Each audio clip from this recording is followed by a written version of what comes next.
Hey everyone, it's Jane Hamill, and welcome to today's show. This is the podcast where we help you get and keep customers. So today I have a guest, and this is a video and a podcast. So if you'd like to see my beautiful guest, head over to janehamill.com and check out the podcast and you will find us. So today's guest is Mindy Martell from Clothier Design Source and the Apparel Academy. Mindy, what's up? Hey, Jane. Thanks for having me. I'm so glad that you could come today and hang out. So Mindy's a really interesting person, you guys. She has amazing stories. She definitely knows her stuff when it comes to manufacturing a product, what it takes to launch a business. And we're going to dive into a few different topics today. Let's start out first. Mindy, I'm just going to ask you, who are you and what do you do? Yeah, so I am the president and founder of a clothing factory called Clothier Design Source. And we have been in existence since 2006. And for many, many years, we solely helped startups. So I have a massive amount of experience helping startups get off the ground, thousands, I would say. And I also own another company called the Apparel Academy that is just dedicated to educating people on starting their clothing line. Was it the type of thing where you have the factory and then people would say, okay, I want to do it, and then you'd end up explaining everything? Yeah, actually, it actually worked the other way. Okay. So I was a technical clothing designer, and I started helping people just do their designs. And then I realized they had no idea what to do after they had a design on paper. And so then I would figure out how to sew it for them, and I would kind of teach them that. And then I'd figure out how to find fabric for them, and I'd teach them that. And so it all started by kind of teaching and consulting on the process. And all the while, I just kept adding those services. You know, oh, I guess I'm going to cut and sew these myself. Yeah. Like my husband and I set our kitchen table up on paint cans in our kitchen, and, you know, we're cutting out production orders for one of our first clients, you know, before I actually opened the factory. So paint cans. Yeah. Because my dining room table was set up on books. Yes. Yeah. Yeah. Yeah. So it kind of started opposite. My passion has always been kind of teaching the process, and almost as a necessary evil, I feel like I started offering the services like in the background. But you were no stranger to working with factories and being in factories, right? Tell us about that. What was your background before that? Yeah, so before that, I worked a few different corporate jobs. I was head of product development. I did a lot of making product overseas as well. And that was part of the impetus of what made me start the factory too, is I was going to China. I would travel there maybe 6-7 times a year. And the conditions, when I would go and visit the factory, the conditions were just, and it was supposed to be one of the good, quote unquote, good factories, right? And the conditions were just so horrific. One of my last trips there, I'm like, I can never, ever, ever make a product overseas again. You know, someplace that doesn't have fair labor laws. You know, just to paint a picture really quickly, you go into the compound, which was gated with armed guards. All of the workers live on site. So they never leave. They work 7 days a week. They work 14-hour days. Wow. You know, their room and board come out of their pay. So in the end, you know, they're really left with nothing. And the weird thing that really, really, really got me, if that's not enough, is when the lunch bell would ring and I was in a meeting in their offices, my Wi-Fi would shut off. And I'm like, why is the Wi-Fi shutting off? And they're like, because all the workers are not working and they don't want them to have connection with the outside world. So they would shut off the Wi-Fi for the entire compound. Wow. And then the lunch bell would ring, so they'd go back to work, and then the Wi-Fi would go back on. So it felt like a work camp, concentration camp. What year was this, Mindy? Around? This probably was in 2006. Wow. Yeah. And did you see this type of thing many different factories, or was this kind of like maybe the worst case scenario? No, this was one of the better ones. I'd seen way, way worse. But this was one of the better ones, just because it was clean, it was brighter, it was more climate controlled. I think this is the one I spent the most time at. So this one I flew into, and I spent an entire week there. Mm-hmm. And I worked with their pattern makers because they were having a problem like fixing a pattern. So I would go down in the workroom and work with their pattern makers, like literally drawing with them and testing things. And that's what did it, is I spent like a good amount of time with them, like working. So there's probably, as I'm understanding, there would be like, oh, here's where the people from America come and you get your tour and all the things. But then you went downstairs to the pattern room. You got it. Yeah, I went behind the scenes and spent a whole week with them. And they would bring me, food and fresh fruit and beverages and, whatever I wanted. And like, they would bring me a Coke. And then all of the other women in the room, that were working with me would just like stare at my Coke, like longingly, like it was like something that would mean so much to them, like if they could have this Coke.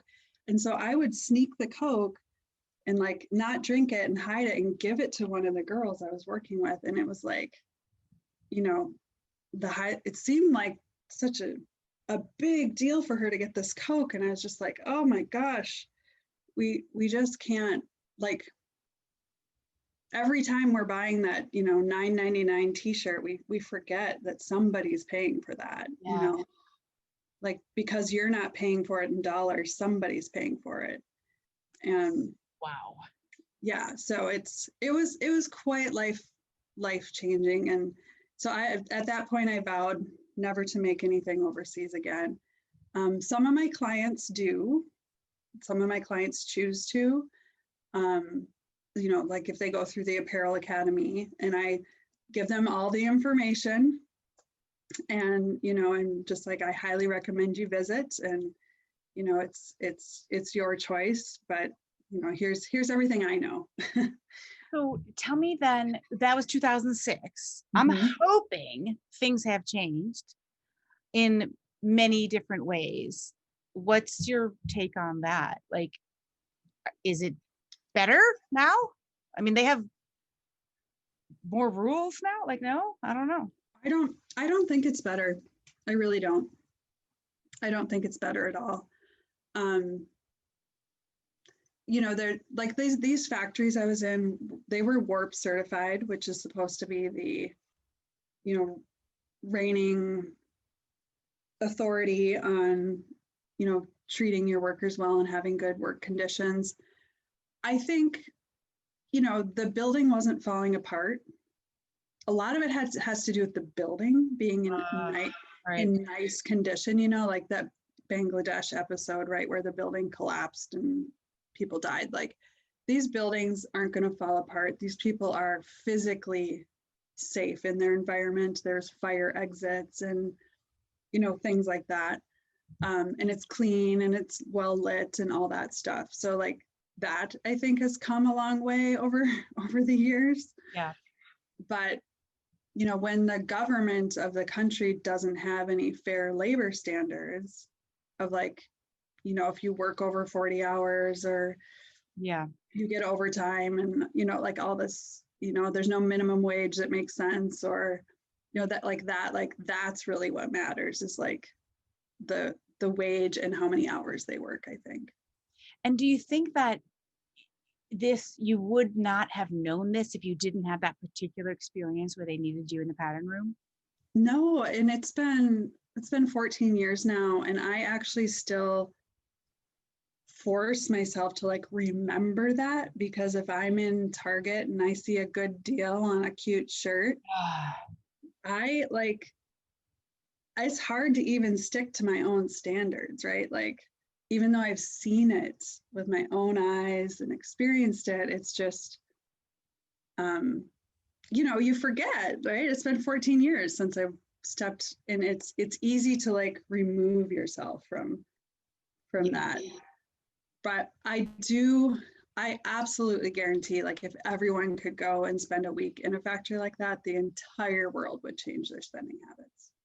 Like, I'm positive of it. Wow. It's just, This is a fascinating conversation. I don't hear this from other people who go to well, in this case, China. I'm not even going to get into whatever. Sure. I don't hear these stories. I hear different things. I guess it depends on the size of the factory and like whatever. Yeah, I think, like I said, I think the key was I spent a whole week there. Yeah. Because I had been in a lot of factories, and you're right. They shine it up. They only show you parts of it. You walk through real quick. You spend an hour there, and everyone seems fine, and you're done. Yeah. You know, like, you don't know how they live. You know, like, right. You don't experience like the way they're living, and yeah, it's different. Oh my word. Okay, so that had to have a big effect on like, okay, people need things made. Let me start a factory here because I can control, you know, how the people are treated. Exactly. Yeah. Oh my goodness. Okay, so your factory and the Apparel Academy, you said you've worked with thousands of startups. Why did you choose startups in the beginning particularly to work with in factory? Or was it like, I'm a new factory, that's who is looking for me? Like, a lot of factories don't want to work with startups. It's always been my passion, and the reason why is I went to apparel design school, and I got out in the world, and I was confused. I was thoroughly confused at like what was going on. You know, like I was so not ready, and I mean, just so confused about how you get something done. They teach you in design school how to design it, maybe even how to sew it, but they don't teach you how the industry works and how to get something done in the industry. Yeah. And so I personally was just so confused. And so after I had worked in it for so many years, I had like figured it out, like, and sort of formalized it in my mind of like, okay, this is how it works. You know, there's a knit world and there's a woven world. Right. There are two different worlds. Nobody taught me that. Yeah. You know, like little things, simple things like that. And so because I had sort of spent those years like getting the formula down, I just felt really passionate on like, if somebody wants to do it and they have the means and the energy, you know, and the passion to do it, but they can't figure it out, that doesn't seem right to me, right? Like, they've got the money, they've got the energy, they've got the time, but they still can't do it. That just doesn't seem right. You can't Google that shit up, man. Right. You know, I was watching a movie recently where they're like, it's all about computers and technology, but they're software people and hardware people. And like, I didn't know that was a big difference. And the knitwear thing is a perfect analogy. You're like, no, you're a knitwear designer. You don't do that. Like, it's not. Yeah.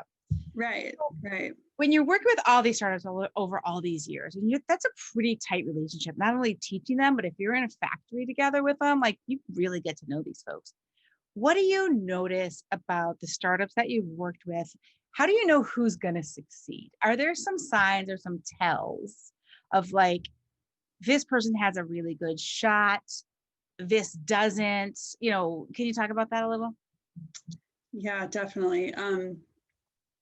Well, the first thing I do is find out if they have any experience with another business of any kind. And that it's okay if they don't, but that's one of the first things I find out, because if they have started a business, or at least been, you know, a high up person who's kind of ran that business, that sort of answers a lot of questions for me. Okay, they kind of get this.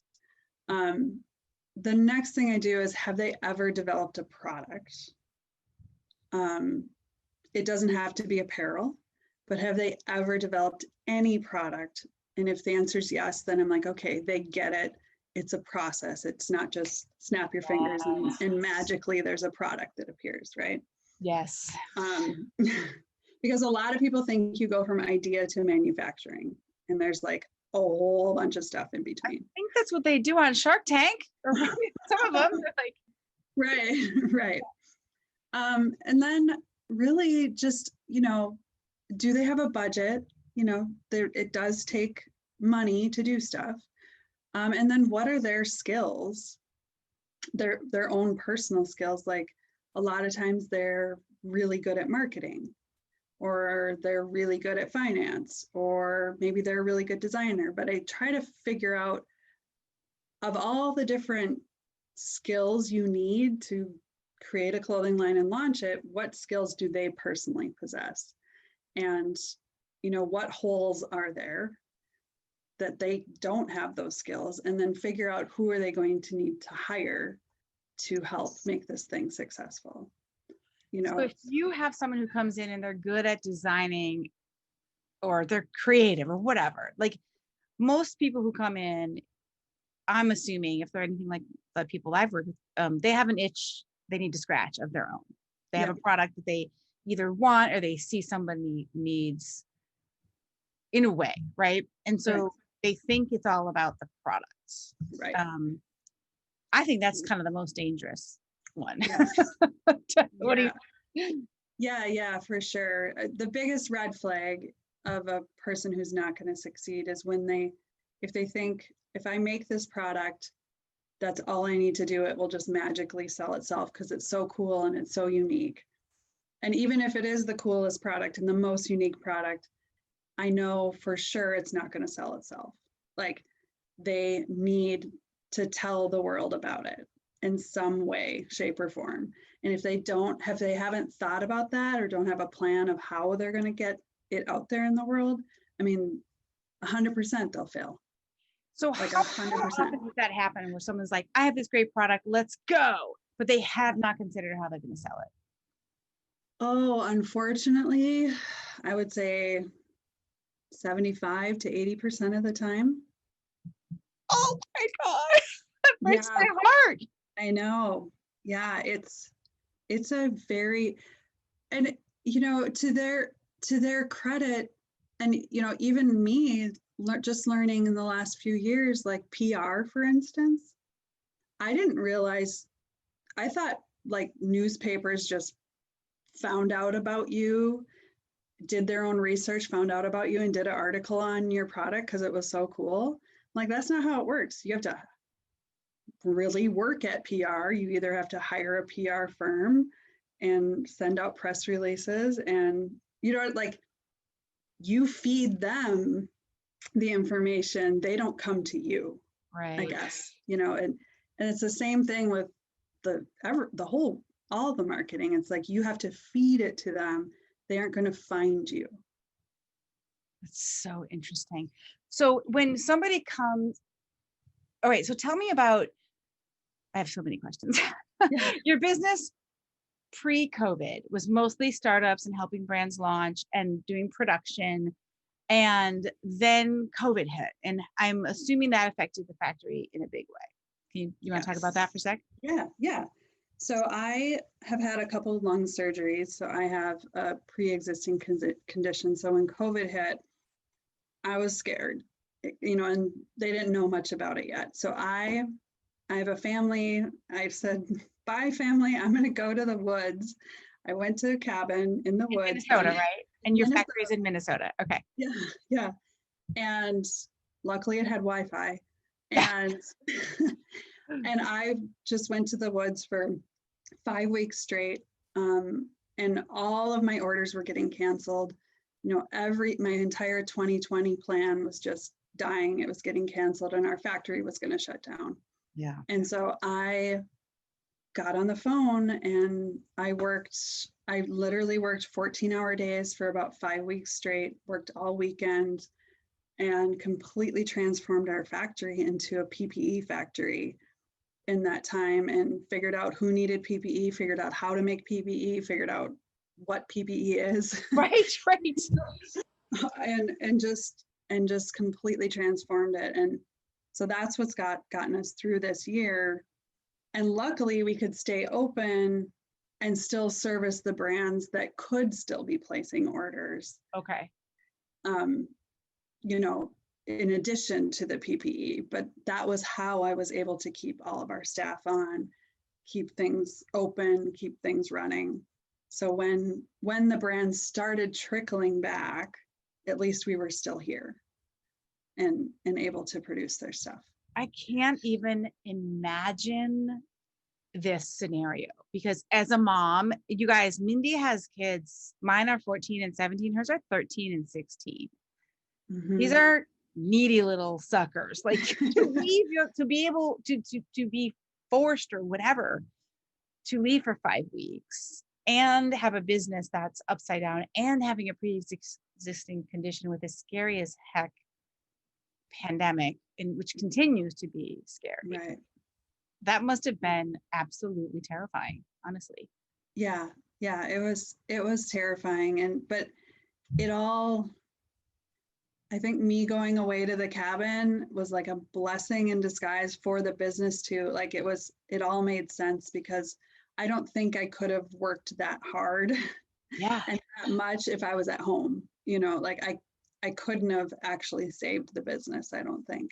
It's tough to work 14-hour days when somebody needs a PB&J. Right. Like Right. Yeah. And so your husband, you're married, right? Yep. Okay. So was he doing he's not involved in your business? He is not. No. So he continued working. But you know, our boys are old enough to be home some during the day. And yeah, so he continued working and was there for them in mornings and evenings. And everybody, you know, we would do some Zoom dinners together just to stay connected. And yeah, and it was crazy, but it completely, like I said, it's the reason why we still exist. I know for sure. Right. So then now, I mean, COVID's still going on. We don't know what's going to happen. It's not as whatever. We have a little more experience with it. We have a little more experience with the virus. What's going on now with the factory? Sure. So we're now getting back up to, I would say, 50% non-pandemic goods. Okay. And 50% pandemic goods. And so I'm assuming as the vaccine comes out and everything starts getting under control, we'll just kind of keep, tipping those scales where clients are starting to come back, their orders are starting to get bigger again. Mm-hmm. And I'm just hoping that trend just kind of keeps continuing. It has made us be more picky about, what startups we can help. Yeah. Tell me about that. Yeah. So now we can't help everybody because we are busy with pandemic contracts, so we've limited the amount of startups we can help per month. So we'll take on 4 per month right now. Okay. And we do go through a pretty heavy vetting process.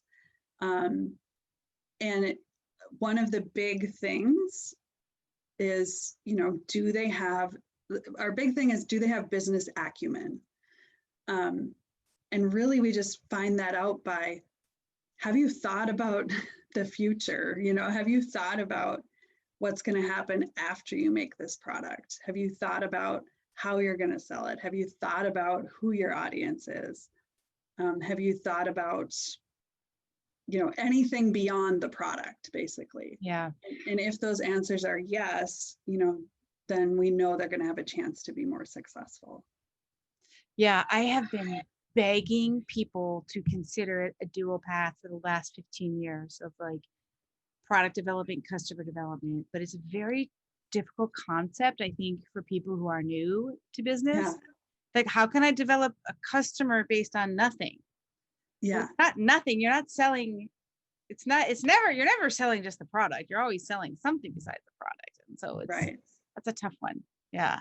Yeah. And those clients of mine that invite them behind the scenes too of the development process. Yes.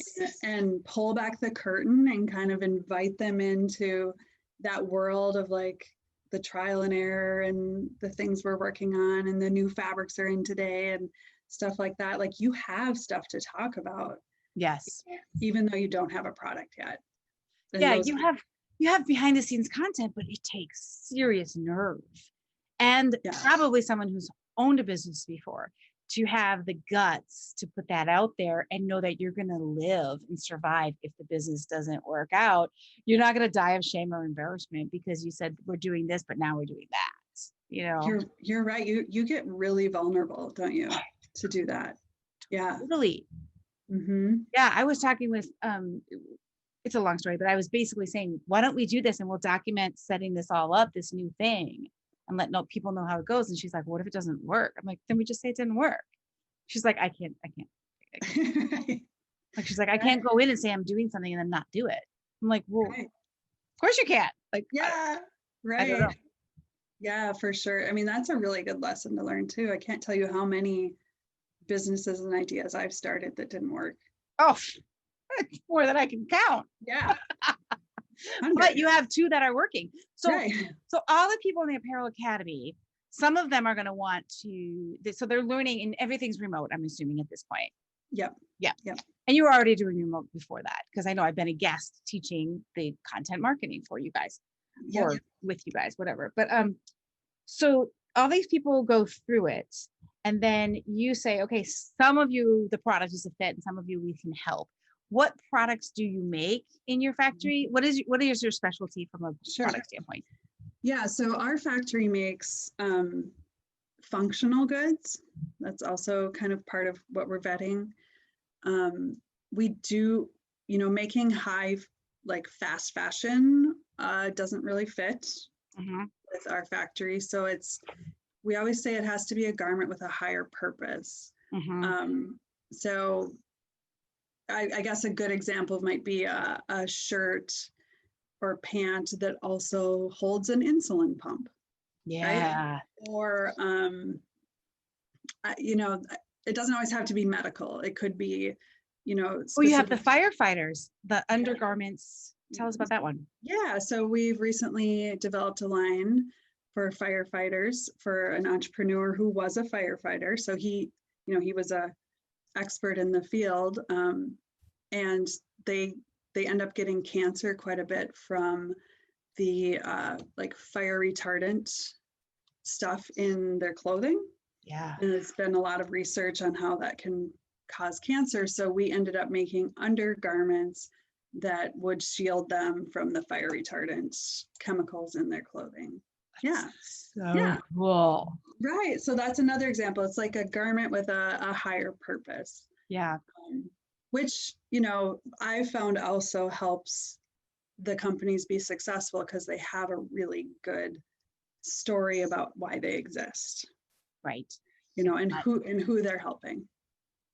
And do you work mostly in knits or woven? Well, obviously it's cut and sew knits, but what kind of actual products? Athleisure or that's like, what is it? Yeah, it's a little bit of both. I would say mostly knits. Yep, and some wovens, but the wovens would be more simple wovens. We don't do, a lot of buttons and plackets and cuffs and collars and things like that. So when somebody, I'm not dishing on anything in a bad way, but when somebody comes to you and they're like, we're going to do this, what are some of the mistakes that you see that you have to kind of guide people away from? Ideas of what they want to do with their product or their new business that you're like, let me tell you, after thousands of startups I've worked with, let's not go there. Right. Keeping it simple is one of the big things. I always I always call it swatch watching something. I don't know how many people remember when I do. Swatch watches came out. Yeah. But, you could customize the band, and you could customize the face, and you could customize the ring around it and all that stuff. And I'm always like, that's because people understood what a watch was for hundreds of years before somebody introduced all of these options, right? Yeah. So if you're developing a new product, you want to people need to get used to that new product before they have all these options. You can't just come out of the gate with all these options. It's just too much for so many reasons. I mean, it's hard to shop. You have too much inventory. It's hard to manage all that inventory, all those SKUs, but really for the There's consumer fatigue too. Like the customer doesn't want to have that many choices in the beginning like that.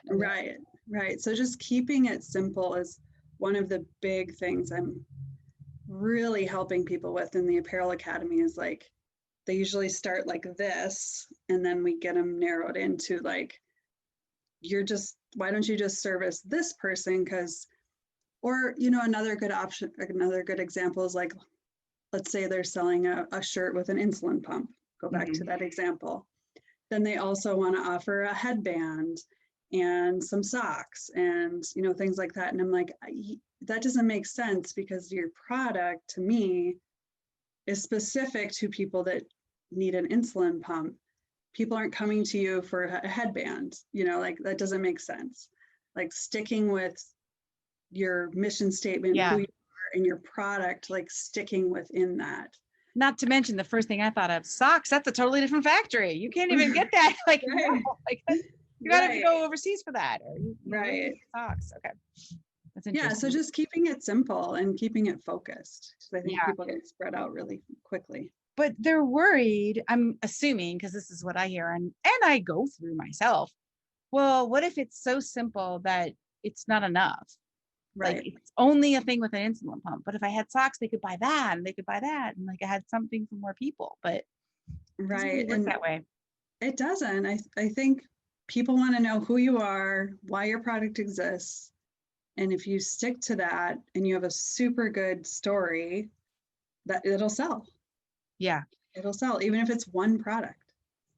And do most of the people, the startup folks, are they looking to go direct to consumer, online only, combination of wholesale? Like what's their selling avenue?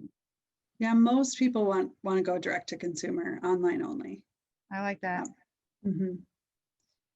I mean, I owned a retail store for 14 years, but at this stage, I don't teach any like how to get your product in stores, because I just love online selling so much. Right.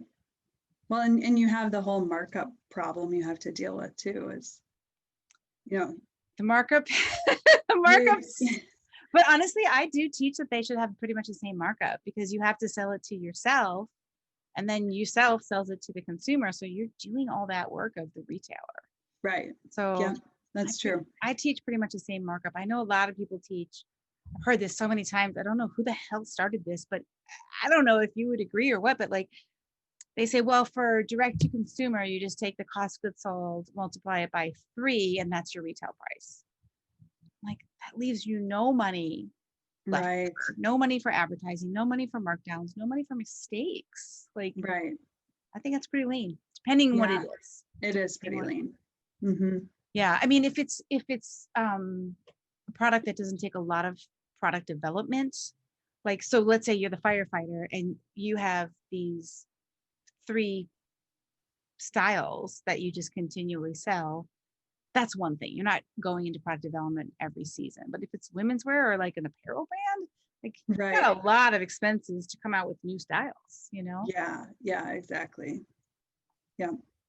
So where can people find you for the factory and the Apparel Academy if they want to learn, hey, I have a great idea for a product, but I don't know what to do. I think you're their gal right there, right? Yeah. So where can they find you? Yeah. So I would go to our factory website, which is clothierdesignssource.com.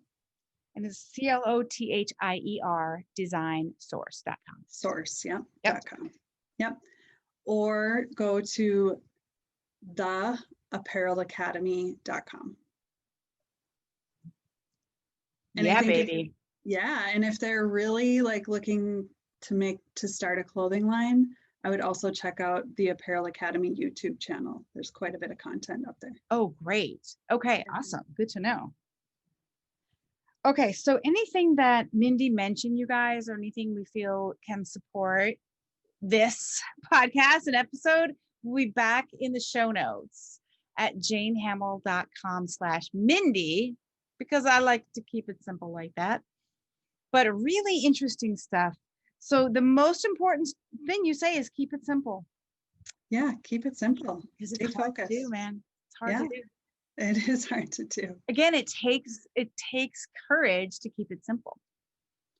Yeah, there's a lot of work in editing down. Yeah. You know, there's a lot. The shorter and sweeter something is, the more work that went into it. That is so true.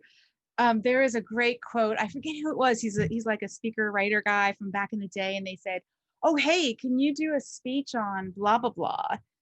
Saturday. It was like Thursday. I said, "Can you do a speech for this thing on Saturday?" And he's like, "Oh, yeah, I guess I could." And they're like, "Okay."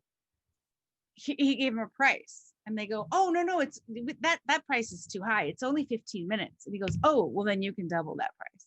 Right. Exactly. Exactly. Isn't that crazy? Because it's true. Yeah. Mm-hmm. So much work goes into it. Yeah. Thank you so much, and thank you for all the work you do supporting Made in USA and all these new designers, and totally busting your arse to get that PPE going. It's so important. Yes, thank you, Jane. Really much appreciated. Thank you for helping all of our clients with their content marketing. You know it. I love it. I love them. I love getting referrals from you, because the people will be like, well, they already have a base of knowledge that is super helpful for me to help them get a marketing message out there. It's just great. Right. Super great. That's awesome. Yes. All right. Thanks so much, Jane. Take care, my dear. Have a good one. You too. Bye.